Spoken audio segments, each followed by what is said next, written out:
The rundown.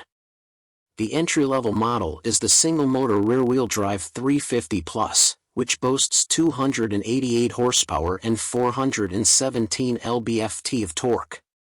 The volume seller is likely to be the dual-motor all-wheel drive 354 Matic, which also has 288 horsepower, but pumps out 564 lb-ft. Above that is the 504 Matic, which has 402 horsepower and 633 lb-ft. The range topper will be the AMG 53 4MATIC, which makes a muscular 616 horsepower and 701 lb-ft. All are fitted with the 90.6 kWh battery pack used in the EQE sedan.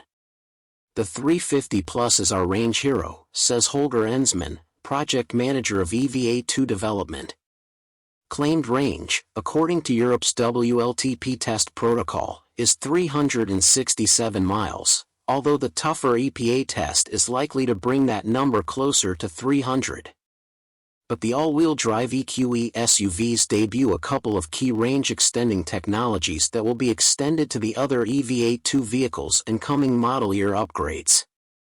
The first of these is a mechanical clutch that can decouple or re-engage the front electric motor in 100 milliseconds. The system allows the AWD 4MATIC EQE SUVs to drive using only the rear motor under light loads, reducing the drain on the battery, yet be able to switch to all-wheel drive when torque demands from the driver or traction issues on slippery surfaces require it. Additionally, the system allows the front motor to be used on its own during regeneration to send the maximum amount of energy back to the battery. The second technology is a new, much more efficient heat pump that reduces the amount of energy needed from the battery required to run the car's HVAC system. Cranking efficiency up, sound down. These technologies, plus a fully closed underbody, active cooling flaps, and a lot of detailed tuning work in the wind tunnel that has helped reduce the drag coefficient of the EQE SUV to a claimed 0.25, better than the EQS SUVs, and produced WLTP range ratings of 347 miles for the 354 Matic, 340 miles for the 504 Matic, and 292 miles for the more powerful, wider-tired AMG 53. Again, the EPA range numbers will be lower. In addition to improving the efficiency of the EVA2 hardware under the EQE SUV's skin, Mercedes engineers have spent a lot of time reducing its noise levels. Sound-deadening foam now surrounds the motors and is used in cavities, such as the A-pillars, in the body structure. The inverter cover is made of a 3-layer metal and plastic sandwich. An optional acoustic comfort package adds laminated windshield and side glass to further reduce noise. All that work has paid off. From the passenger seat, the 504 Matic is the quietest of the EVA2 vehicles we've experienced. Even the AMG 53, with its electronic soundscapes switched off, wafts down the road in near silence. What's also notable from the inside, too, is how much roomier the EQE SUV is compared with its sedan sibling. That EVA2 is a very flexible architecture can be seen in the fact the EQE SUV shares not a single dimension with the EQE sedan. Counterintuitively, given the sense of space inside, the EQE SUV's 119.3-inch wheelbase is 3.5 inches shorter than that of the EQE sedan. It's also, at 191.5 inches, a whole 5.3 inches shorter overall. The key difference in the spatial geometry of the two, however, is in terms of their respective overall heights. The EQE SUV is 6.9 inches taller than the EQE sedan.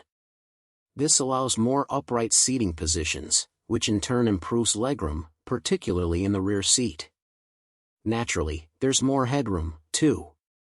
Unlike the EQE sedan, the EQE SUV's rear seat passengers don't have to duck awkwardly under the roof rail when getting in and out, and don't get the sense that they're hunched in the back of an armored car, peering out through small windows like machine gunners on patrol. What's more, the SUV's rear load space, 18.4 to 20.5 cubic feet with the rear seats up to 59.2 cubes with the seats folded flat, dwarfs that of the sedan and is more easily accessed via the large rear hatch. Chassis story. The base suspension setup on the EQE SUV uses steel springs.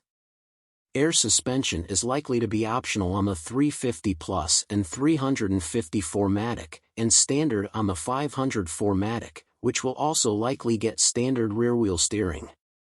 The rear steer system, which can pivot the wheels 10 degrees to improve the turning circle, is expected to be optional on the 350 Plus and 350 4MATIC models. Standard wheels are 19 inches, with 20 and 21-inch wheels available as an option. The off-road drive mode raises ride height by 1.2 inches on EQE SUVs with air suspension, and a new feature in the mode is a see-through hood that uses the 360-degree camera system to show terrain at and under the front of the car. It's extremely helpful given the relatively high cowl. Lighter than the EQS SUV and with a shorter wheelbase, the EQE500 SUV felt, even from the passenger seat, nimbler on the roads around and the test track within the sprawling Mercedes-Benz proving ground at Emmendingen, south of Stuttgart, Germany. It's not as sporty-looking as the EQE sedan, says Holger Ensman, but it's sportier to drive than the EQS SUV. But the sportiest of the EQE SUV lineup is unquestionably the AMG 53 version. This has the same AMG tweaked electric motors and battery management system as the EQE AMG 53 sedan and will deliver the same neck-snapping acceleration from a standing start, especially when fitted with the optional AMG Dynamic Plus package, which boosts the powertrain's peak outputs to 677 horsepower and 738 lb-ft. That's enough to hurl the 5,930-pound AMG 53 SUV to 60 miles per hour in less than 3.5 seconds. The package also increases the top speed by 12 miles per hour, to 150.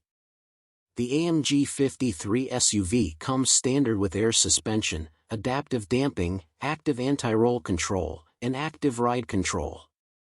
Rear-wheel steering is also included, although the rear wheels only turn a maximum of 9 degrees because of its wider wheels and tires.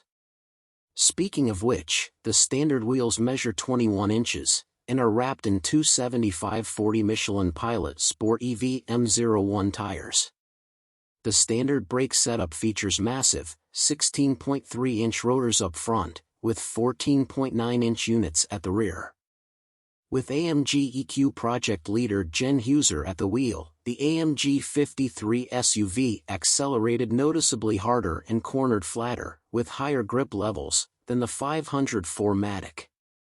It looks noticeably different, too, with vertical chrome bars up front creating a virtual version of the toothy rictus of the grilles on internal combustion engine AMG vehicles, body color extensions rather than black plastic around the wheel openings, extra chrome on the rear bumper, and, of course, unique AMG wheels. What to expect? Final pricing has yet to be announced, but if the relationship between EQS sedan and EQS SUV pricing is a guide, the entry-level single-motor 350 Plus is likely to start under $80,000 and the AMG 53 will cap the range with a base price of $110,000 or so.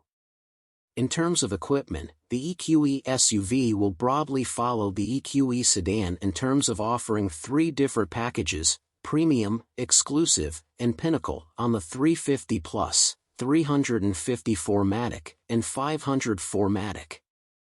And if Mercedes-Benz USA follows its EQE sedan strategy, that means the expansive Hyperscreen, which is available on European models, won't even be an option.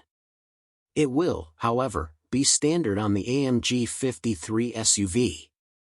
The mainstream EQE SUV models will go on sale in the US in late spring, with the AMG 53 scheduled to arrive in Mercedes-Benz dealerships later in the year.